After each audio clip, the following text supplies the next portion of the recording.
All right. So Good Sergio, after. you Yeah, want I to start us start. off? Yeah. Good afternoon, and thank you for tuning to this webinar. My name is Sergio Barrios. I'm a senior counselor at the Texas State University Student Counseling Center. And my colleague here, Cordell, could you please introduce yourself? Yeah, my name is Dr. Cordell Spears. I'm one of the staff psychologists here at the Counseling Center, and Sergio is, one of my colleagues. Well, thank you.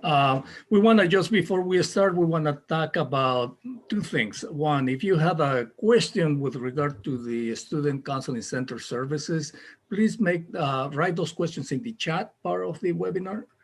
And if you have any kind of questions with regard to the webinar content, or you want to ask us a question, please go to the Q&A function for those. So at the end of the seminar, we can address those questions as much as we can.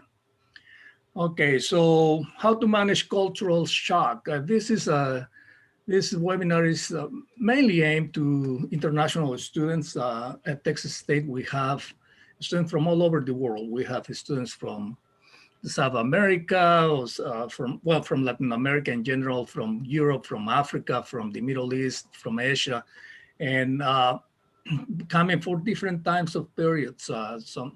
Some of you are coming for a whole career. Some of them are coming for a semester, etc. So managing those cultural nuances about being in a new place is always something good to consider. It's a process, and as any process takes time. So we will be talking a little bit about those situations. Do you want to add something, Cordell?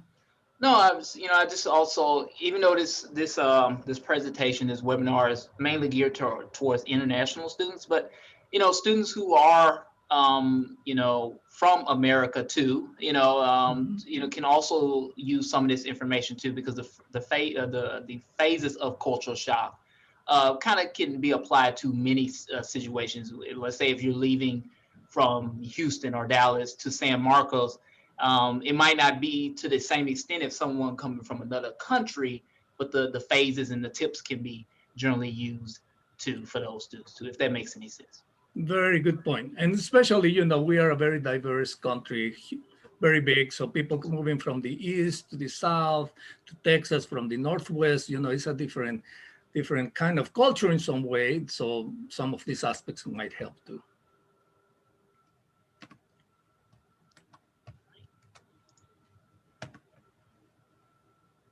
Okay, says, welcome to the US.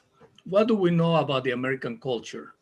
And that is a rhetoric question, right? Well, before we come to a different culture, we kind of investigate a little bit about the culture. We try to get familiar with some aspects of the culture we are going to go to. And we start having some concept about where we are going. And sometimes that is accurate, sometimes is within stereotypes, which stereotypes also have some truth to it. So this is something for you guys to think, well, how much do you know already about the American culture? Because that is going to maybe help or hindrance your acculturation process. Cordell, you want to add something to this? I think you did a pretty good job covering it. Okay. Yeah, so what do you know about the American culture? A lot of people, when they think of America, they think about the American dream, right? So if you watch movies or read books about characters in America or traveling from one country to another, some of these things are part of what we perceive as this American dream. Here in America, we tend to emphasize and value individual freedom, right? Being an individual, being unique, being different, right? Freedom, to invest in things, and create businesses and so on, right?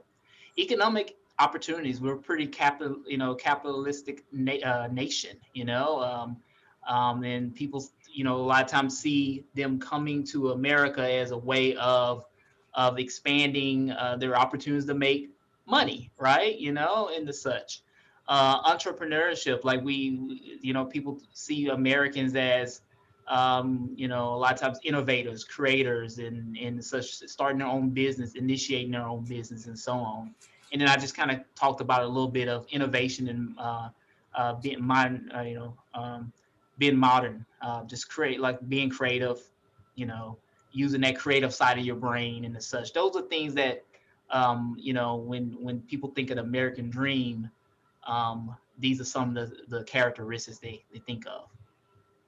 Did you Another, want have anything to add there, Sergio? yes, another characteristic that goes along with this is individualism, right? That kind of everything is based on your own effort. You can succeed if you put the time and effort in this country to be successful. Some stereotypes, like Cordell was mentioning, right? United States export culture through, especially the movie industry, right? Hollywood has a big is a big contributor in how people abroad perceives the United States. Sometimes there are some stereotypes that there is a little bit materialistic and superficial in some way the society that is self-centered, like we were talking, but self-centered also like to the extreme, where there is not that much group work, which is again is a stereotype. Is based in certain realities, but it's also an exaggeration. And being conservative, religiously talking. As we know, some of those stereotypes not necessarily are truth because there is a lot of diversity of different spiritualities in the United States. Kind of crazy. That is also a big one, right? And there is some truth about that. Part of the freedom is to be able to have guns. At the same time, we know that also is not everybody necessarily agree with that philosophy, right? Something else you want to add, Cordell? Yeah, I was just gonna say, like, just remember stereotypes, right? They're stereotypes, right? And they're not necessarily always true, you know, and sometimes they're exaggeration. But these are typically like when people watch movies or about American and such, these are some of the things that they end up picking up about Americans. But also you have to realize, like Sergio mentions, that typically Americans come from a wide range of, you know, ethnic and cultural backgrounds too. So some of these things may not apply to everyone. Right. And that is exactly what it brings us to the next thing is defining United States as the melting pot. Americans are from everywhere, right? We have people from all over the world. I think it's one of the most diverse countries in the world. I can pretty much say that. I don't know if the most, but one of the most. Yeah, you know, I was just Oh, I'm going to sorry. say, no, that's cool. Can go I back. was just also going to say, you know, I think melting Americans are a melting pot. The way I look at it also is that Americans, it's a salad bowl basically. Like we're actually like a salad bowl when I consider it. You know, a melting pot means that all the cultures and the such we all melt together into one Pacific culture. Whereas a salad bowl, we're all Americans, but there's each individual unique ingredient. You have your tomatoes, you have your lettuce, and the such, and we all make a salad, but we still keep our individualistic beliefs in the such. So you could use melting pot or salad bowl, but you know, and such. But I like to think of it in both ways, if that makes any sense. And I think that that is also true for countries in general, right? Mhm. We have regions, we have areas, some commonalities to certain parts of the country. So that is what also here Cordell was talking about. But still, there is one overall sense of Mhm. a culture, of the American culture and values. Mhm. Okay, there is 44, close to 45 millions of immigrants who live in the United States based on the US Census Bureau in 2019. So that tells us about how important immigration is in this country.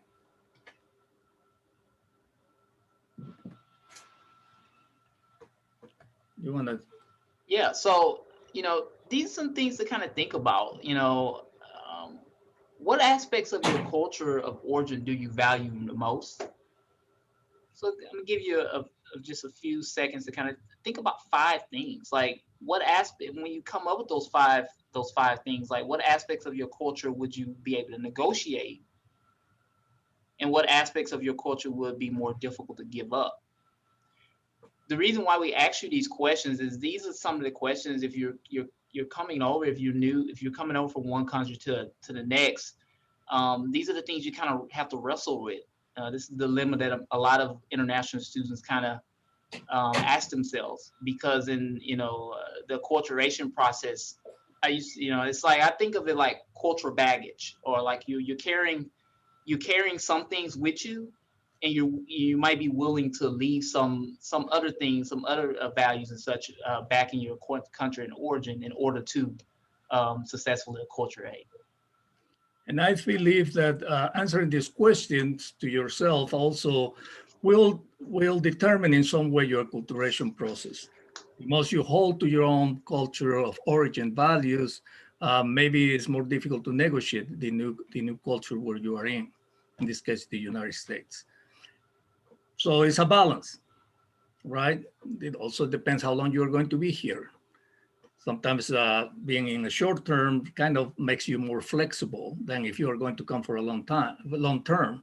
At the same time, being a long term, maybe also you want to puts a little bit of resistance about changing or giving up in some or negotiate some of those values that you bring with you, cultural values.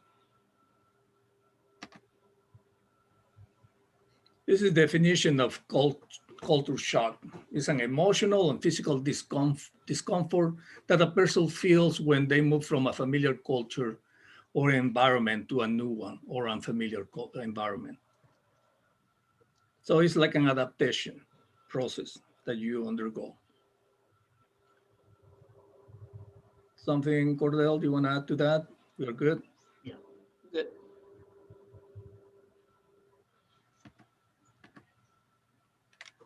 So typically, like these are some things that people may feel when they experience culture shock.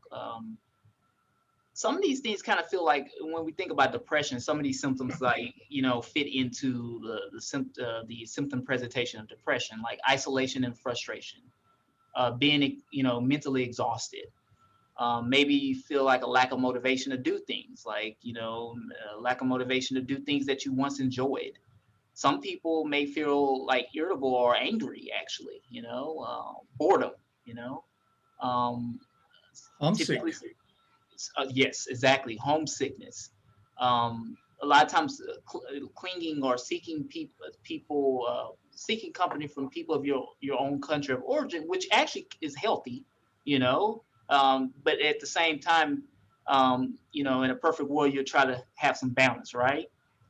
um, Maybe some overeating or and drinking, sleeping a lot, some hypersomnia could be happening, and then feeling left out, and like Sergio mentioned earlier, like homesickness.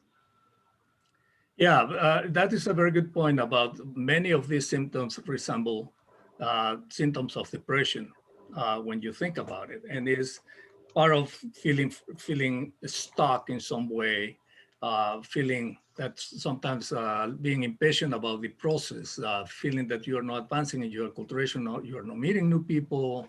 It's hard to meet people, especially when we think about the pandemic that we are living right now that exacerbates some of these symptoms, like loneliness or not be able to meet people from the host culture.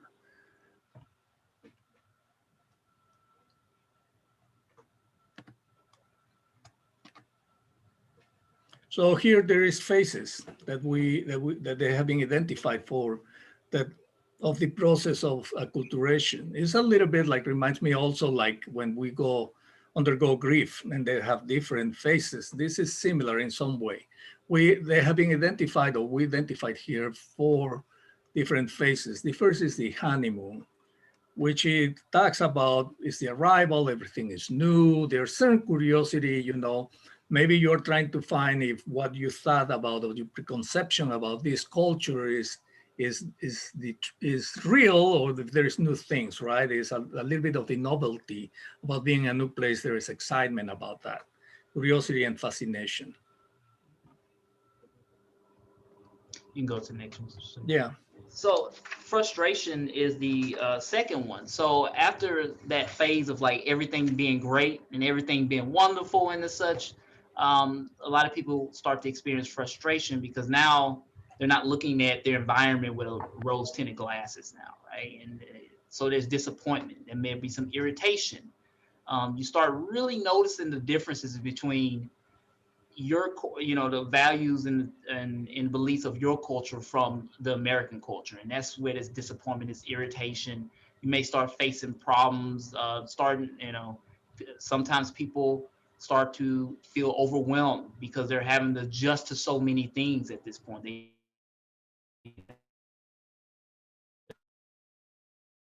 think they made a mistake, and if it's a choice, I know that some international students also start contemplating whether they should go back to their country of origin or not. Definitely, definitely. So and there is an adjustment phase after we undergo that kind of imbalance about should we go back, should we stay, how difficult it is to be able to adapt. So we start feeling the need to survive. Kind of you have to make your choice. I'm staying and I'm going to tackle the issues. I'm going to try to adapt to this. Staying or leaving is the big question, right? And then after the movement within the process of adaptation or acculturation. And we have the first thing is there is different norms and different things about the American culture that we have to adapt. One of those is, for instance, we put here a few examples like privacy and personal space. You know, Americans we like certain space. Like if you come from a culture like from let's say Latin American culture, maybe the space is different. If you come from Asia, the space is different. Like in Latin American, maybe it's more touching or closer space. Here is a little bit more distant space. Direct eye contact when we are talking to people. In some cultures, and this is again generalizing, that is not necessarily the norm. Do it yourself. This is very intrinsic in the American culture. Like you do your whatever you need to do. Like if you have your car broke down, you give it a first try. And part of that is because services can be very expensive. But there is also this way of being in America where people will expect you to do a lot of the things yourself. Take care of your needs. Be proactive. Yeah, it just makes me think of like some people come from more like collectivism countries, and some Mhm. people come from more individualistic countries. And here in America, it seems to be more of an emphasis on being individualistic, right? Right. Whereas collectivism is like you're a community, right? So you kind of lean on each other. Whereas in America, like Sergio was saying, it seems to be this cultural norm of like do it yourself, right? Mhm. And such, and that can be tough to kind of adjust to. These are some other differences between maybe your home in the U.S. that create some obstacles for some international students. Language, of course, is a big one, right? The English language is hard. It can be really difficult, especially if it's not something you have a lot of exposure to back in your home country. Um, Climate is another one. It can be really, and this is even I think of like even for Americans going from one state to another state, from one region to the next. Like I lived in Chicago for 5 years, which the climate is, you know, half of the year completely different from Texas. It's like incredibly cold. And I had a roommate from Africa, and in Africa it's like extreme heat, right? Well, during those winters in Chicago, it gets to like negative 15, and he really, really struggled during those months, and it was really hard for him, and it impacted him academically and socially. We end up going together, getting him some coats and some gloves and such, so that he can be more comfortable. But that was an obstacle, something that's, as we don't even think about climate. It can really, it can be a difference in between someone's home of country of origin in the U.S. The And education system. I'm sorry. Go, I'm Sergio. sorry, I just want to add something there about the climate. Like you were talking about your roommate, probably also affected his mood, right? Sometimes Yeah. climate can affect people's moods. So I'm sorry, I just want to make that. No, that's a good point. Like in the area during the winter times, it was, if you ever been to the Midwest, it gets really gloomy. Mhm. And he was more used to like it being bright and sunny all the time. It did impact his mood. Um, Education system being different, sports. Here in America, like we tend to be a little bit more sports centric. In some countries, like the biggest sport is soccer, right? And in America, like soccer is big, but then like if you think of like NFL football, and basketball, hockey, baseball, those things tend to be more of a focus than soccer in America, while in the rest of the world, soccer is like huge. So that difference can be something. Food is big. Going to the grocery store, shopping, trying to find foods that resemble something of your country of origin. That can create frustration when it's not easy to find something that that you're familiar with. Religion, making friends is different. There's different customs with making friends here in America, maybe compared to your country of origin. If there is a difference, that can impact self-esteem. That can impact your willingness to try to make friends in the such, or and if you're an international student.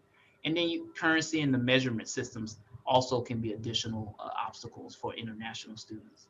And when we think about language, we think only about the spoken English language, but also there are barriers. Some international students come from different alphabet, different letters, different ways. Also, making friends is one of the things that we hear a lot from international students. How difficult sometimes is to get to know people, um, because it's just different ways of knowing each other, how to approach the person, what is appropriate and not.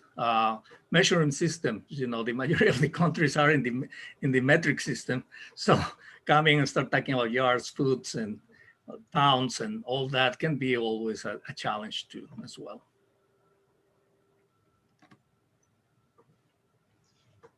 So, I mean, did you want to go? No, no, no, please, Oh, no. I was just Go. going to say these are some U.S. common phrases that sometimes that I've heard from international students that can create a little confusion. Like saying "How are you doing?"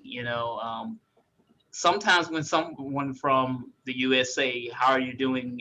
A lot. Sometimes they might not want to be actually wanting to hear the whole story of how you're doing, right? It's simply try to be nice. Same thing with "Let's have lunch." Sometimes this even confuses me sometimes. 'Cause also, someone that says say "Let's have lunch" or "I call you," and they never call me for lunch or anything like that. Sometimes these are some of the things that sometimes trick international students and even me, because we go into this thinking these are some literal phrases when a lot of times they're not. If that makes any sense.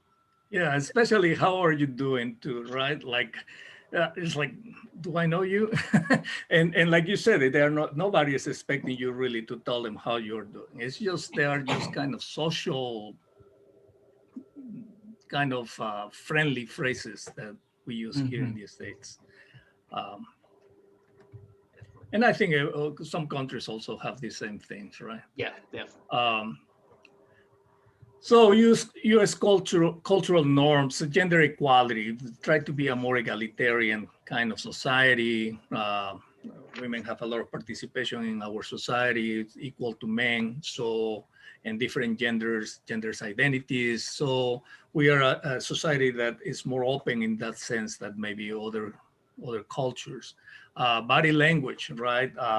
The way we express, like we were talking before, also about the space, the personal space. Like if you are like, and I will talk out in America because I'm more familiar with that culture, is that we touch sometimes when we're talking, if you're talking with a friend, we might touch the arm or we will come very close. That might make some people uncomfortable here, except if they are very good friends and maybe feels more more appropriate. So physical contact, the way we dress, in America, I will say a little bit more informal than maybe in other countries, other societies. It's fine to go out, even with friends, and you have your shorts, especially in Texas, shorts and the slack and sandals, and a t-shirt is appropriate to go out on a Friday night or Sunday night or Saturday night, versus in other countries, people dress up more to go for dinner or go to have fun.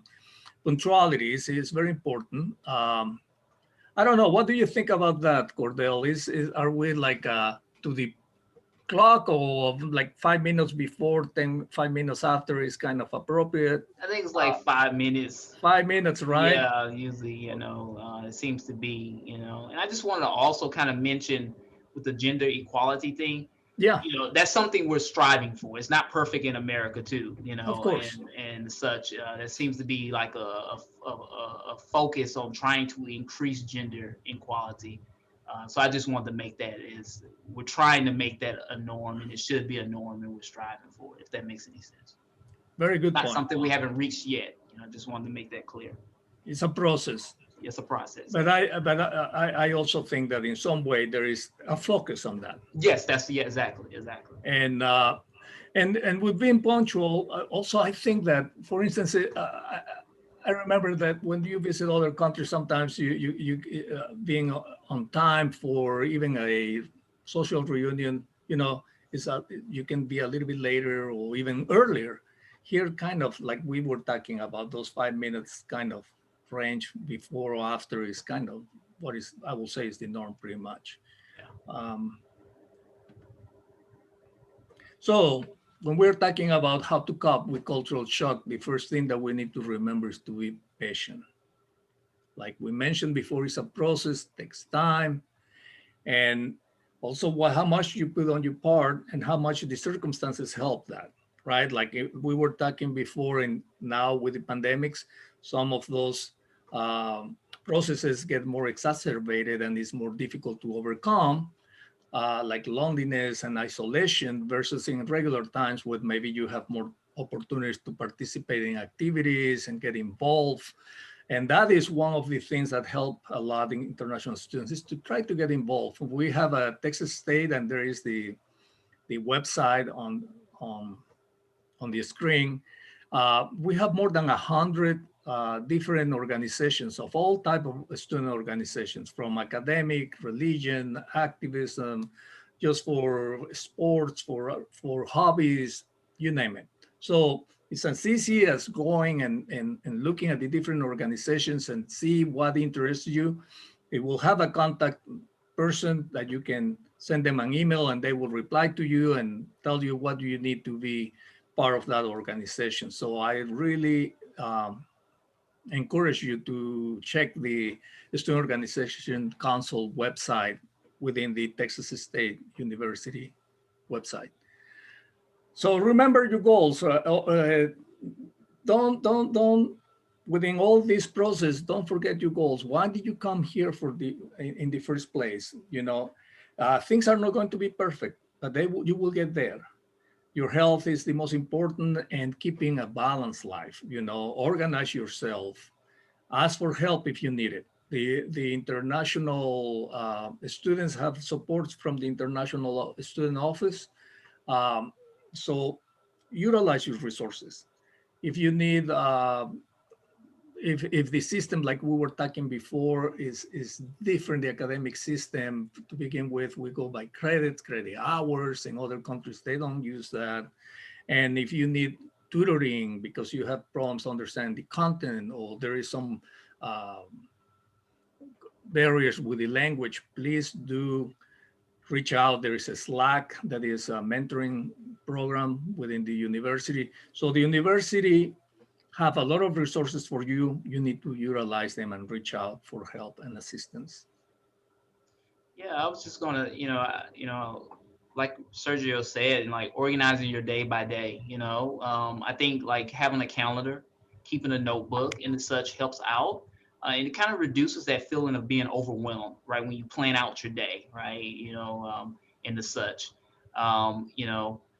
like Sergio said, don't expect everything to be perfect, right? And I think that kind of prepares you for like the obstacles that may get in your way. You kind of playing mind tricks on your on your mind, basically getting your mind prepared for what might come, um, and I like, all the departments that Sergio talked about are, helpful, financial aid, career services, the dean of students, the counseling center. Like we're at the LBJ Student Center on the fifth floor, and we typically we help students like with adjustment, depression, anxiety, even cultural adjustment, and we here to help students graduate.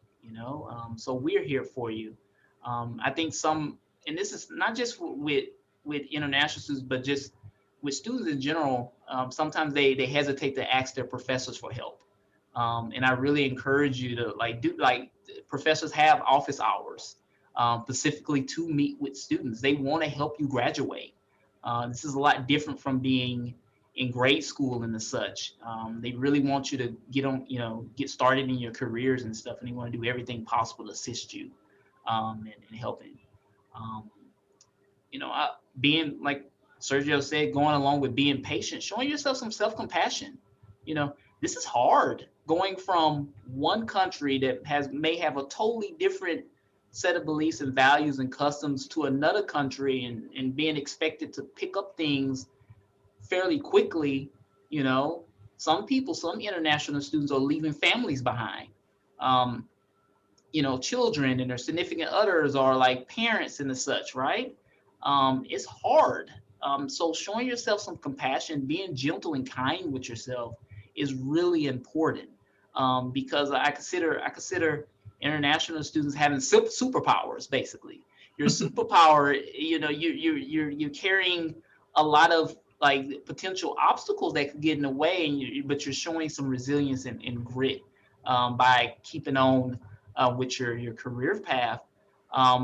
And I think also, just like Sergio said, I think the biggest thing is like getting connected with other students, other international students, and students who are from the country you're in currently. I think it's important too, because it helps you remain curious and keep that curiosity and fascination and such. I always tell help my international students, hey, let's plan out, let's try to learn something different each and every day about at least one thing about the US or whatever country you're in. At least one, let's make a commitment to doing that, learning something different. Even if you don't have a car or anything, there's so many like trails and nature paths and such in San Marcos that you can visit and take walks on. And I also think, getting connected with students here in the US, but also is important. But also is important is keeping connected at home. Some to home is really important too. So having Zoom meetings with your parents or your friends back home and such, I think is key too, because that'll help reduce that feeling of homesickness. Finding a restaurant in this area that serves the food that you're used to eating, reminding you of home. Reading literature from home. Those type of things I think are helpful in kind of coping with that homesickness that comes with culture shock. And also, if you have an spirituality, we are close to Austin and to San Antonio. If you don't find the same kind of affiliation of religion affiliation that you have, probably in those bigger cities you might have some representation of your religion. Um, like Cordell was mentioning, keeping in touch with home. Especially, I have worked with the students, Toronto students, that they're going to come and stay here for 3 or 4 years, and they are not going to go back and see their families for different situations, for visa issues, for some regulations, some restrictions about how much you can travel. So it's a big commitment. And I like that you mentioned that, Cordell, about being self-compassion and kind of thinking about you're doing something that requires a lot of Energy. strength, huh? Yeah. I was just Yeah, gonna say energy. It requires a lot of energy. energy and the strength and being brave. So keep that in mind. Also, when I was talking about the different organizations, I think that not only allows you to explore a new hobby or new things, but if you put yourself in the right situation, then it's more organic and more easily to find friends. Let's say that if I like outdoors and I join an organization that is walking in nature or going camping or going exploring different surrounding areas in nature, then most likely I will find people that have something in common with me. So it would be an easier transition to meet friends from here, Yeah, local friends. good point. So let's move on. The acceptance phase. With the time, and if you do, and you're patient, and time is a big ally here, you will start feeling more comfortable, right? As you get more familiar with the different aspects of the culture. And like we said, it's two things. Is one in one hand is to putting yourself and facilitating and reaching out for assistance, and the other one is to be kind of roll with the wave, with the time. Sooner or later, you will get to start meeting more people, sometimes classmates, sometimes there are study groups, things that will allow you to be able to meet other students from different parts, even if they're international students too, but they're from different culture. And it's very interesting to meet people from other places too. Even if you have something in common, you have the American culture in common, but both of you are from different places. In some way you have commonality Hmm. about how you're feeling and the process of acculturation. Getting involved, like we mentioned before, is very important, and that you will have to put a little bit of effort on that, and to try to be open to come out of your comfort zone to get to meet people. Sometimes it requires a little bit of stepping out of our comfort zone. And a lot of people already kind of sometimes can be dealing with social anxiety with Hmm. regard to putting themselves out of the comfort zone. But then is when you can come to us, to the counseling center. We are here to help you. We work with you. We are professional mental health providers, licensed. So we are a resources for you. So please don't hesitate to contact the counseling center. Something else you would like to add, Cordell, in this part? Yeah, I was gonna say, with the when you think about these stage theories in a lot of way, it's not linear, right? Yeah. And like just like the grief model of like grief stages, people kind of they vacillate, they go between the the um, the phases, the stages, right? So you may go from frustration to adjustment, but then get frustrated again, and the such and the such. So try not to, so that kind of goes to the next slide, Sergio, a little bit that I want to kind of stress. The key, if you get anything from this presentation that we're saying, any of these coping skills, or one primary point we would like to get across is, even with the stage theory and it, you know, um, stage theory not being linear and as such, just realize acculturation is a stressful period, but it's transitional. So it's not something that's going to be there forever. Some people may take longer to get to the acceptance phase than others, and that's why we kind of stress being patient with yourself, being compassionate with yourself, and also like it's normal. This is completely normal. Most of the majority of international students, they may experience some form of cultural shock. Some may find it more difficult than others, but the same that's just because of the unique differences that are inherent with people. But just remember, if anything you remember from us saying is this: remember, this is stressful. It's normal to be overwhelmed. Show yourself some compassion. Try not to be really critical of yourself if it's taking longer than you want it, if you're feeling homesick and the such, because those things they're normal. Those feelings are normal and they're valid. And like you mentioned, Cordell, it's a unique process. No, everybody goes through this process the same way. Just like when we grieve differently. This is unique to your own experience. And for that same reason, you have to be patient. And it's normal undergoing through this process. And I like that you clarified that, Cordell, about how it's not a linear process. We go back and forth between those phases and or stages of acculturation. And here we want to end this presentation with this quote from Kofi Annan. It says, when you leave one home for another, there are always lessons to be learned. So this is a great experience. There is a lot of learning that it comes with being another culture in another country, not only from the educational point of view, from everything that involves that process, like being part of this new culture, learning new things, being open. I think helps a lot, being open to learn. And we wish you the best of the luck in your staying here at Texas State. And please let us know if there's anything we can do to facilitate that adaptation process. So we have a. Anything I'm else? sorry. Keep going, Sergio. I'm sorry. No, please. I think No, that I was just going to say, we plus. we want to leave some time for questions if there are any questions too. Um, Yeah, so we have I one. saw some questions there in the Q&A. Let me. Let's see. There is one question apparently. It says, why does the U.S. get to claim America? There are so many countries in the North and South Americas.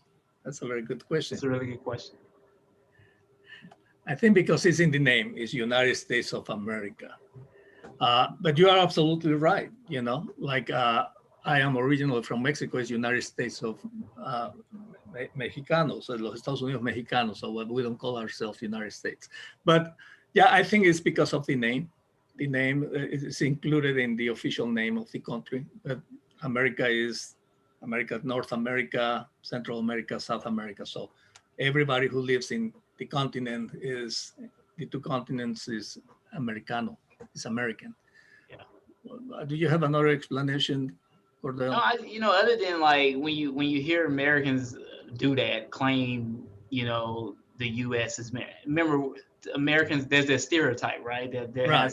there's some truth to it. Americans tend to be self-centered a lot of times too, and that can kind of come across when when you hear Americans do that, is that self-centered Mhm. kind of attitude. Okay. Is there any other question? I think that's it. That's it. Well, thank you so much for coming to this webinar.